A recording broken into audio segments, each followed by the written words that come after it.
Good morning, and thank you for having me. I think the TAC's reaction when you heard of the resignation of the Deputy President yesterday, and what do you think this means for the South African National AIDS Council?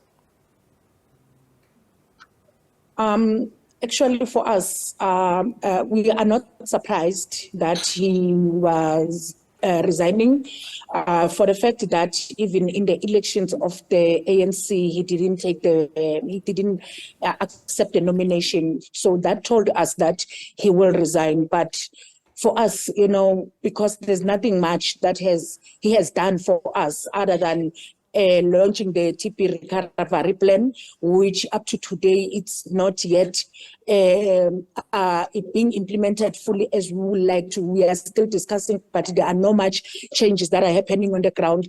So we couldn't say anything because for us as activists and people living with HIV, we don't feel like David Mabuza has served us the way he was supposed to, noting that we've been trying to have meetings with him several times, but he will postpone meetings on the last day and on the last minute, or sometimes he will just refer us to the MEC, to the Minister of Health, instead of talking to us. So, like, for us, it's just one person who was there holding the position, but never did much for us that we can say we are feeling bad that he has resigned, because we feel like he hasn't done anything for the communities actually as the deputy president, especially for in the AIDS response, other than making speeches, making promises that he never even fulfilled.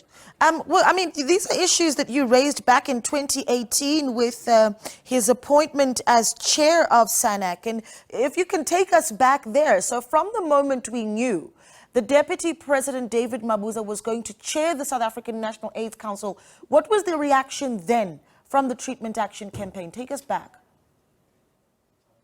We were very worried, and I think we expressed our concerns then to say we are worried now that the SANAC will be chaired by the person who was the premier of Mpumalanga, and he was the premier for 2 terms, and he hasn't done anything in terms of responding to HIV in Mpumalanga. Remember, he was supposed to be the chairperson of the Provincial AIDS Council in Mpumalanga, but he failed to do that. So coming to the national structure now and expecting him to do much in terms of the AIDS response, for us, it was just like, we know that he won't do anything because he doesn't have any interest in serving people living with HIV or responding to HIV and AIDS in the country. So we knew this was going to happen, but we were hoping that maybe he will change his mind, maybe he will do something about it, because now he's the deputy president, but he hasn't changed. So we are not surprised by what he has done, because we expect it anyway. I think let's talk about the future for the South African National AIDS Council. It certainly is an important body where we do still have very much a big problem with HIV and AIDS in South Africa. What do you want the incoming deputy president to think about? And we can make all sorts of speculations about who that's going to be. I know many are expecting that it might very well be deputy president of the party, Paul Mashatile. But talk to us about what you expect from the chairperson of the South African National AIDS Council.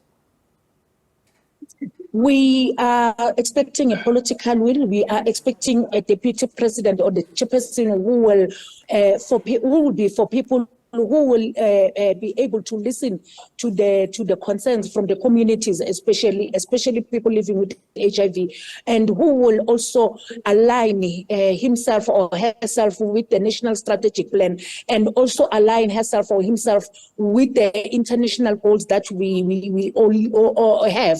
So if we have a responsive deputy president or the chairperson of SANAC, then it means all the departments, government departments will be active in terms of the AIDS response, of which that's what we haven't seen on the tenure of David Mabuza. Ministers were not coming to the meetings, and they were not honoring plenary meetings of SANAC, which it worried us a lot as civil society. And we continue to say, kindly talk to the premiers to chair the AIDS Council on the ground, because AIDS response is very important. Remember, as a country also, we we committed to say we are one of the countries that want to end AIDS by 2030. We are just 7 years prior 2030, and the country with the highest number of HIV positive infections and a lot of challenges in terms of health response on the ground. Then we are worried to say, are we going to be able